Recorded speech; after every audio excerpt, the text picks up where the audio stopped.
One of the common questions that comes up during the listing process from a seller is, when will I get feedback on the showings that are taking place? Sellers work very hard to prepare their homes, and it's exciting when there's a showing and they want to hear how it went. It is a little tricky because if the listing agent reaches out to the buyer agent right after a showing asking how it went, sometimes they can seem a little eager, which a seasoned agent on the buyer side can pick up on this and may take it as an opportunity to negotiate.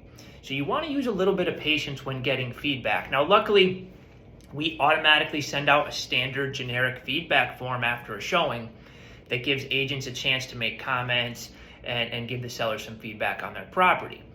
When we get this form, we send it directly to the seller so they can see exactly what we see in terms of what the agents are saying. Now, the challenge is not all agents fill this out right away, and some don't fill it out at all.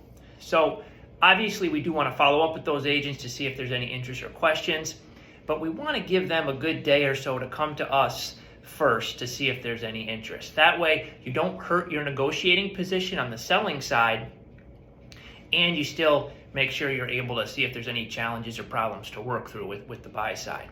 Now keep in mind, despite multiple attempts to reach out to that buyer agent, sometimes they simply won't give us feedback. And that's all part of the process. And when this happens, we always say it's a pretty clear sign that they're not interested in the property if they won't take the time to give us feedback. So I hope this is helpful. I know a lot of sellers love to know what buyers think during showings, and understanding the process and timeline and what to expect, I think, could be helpful.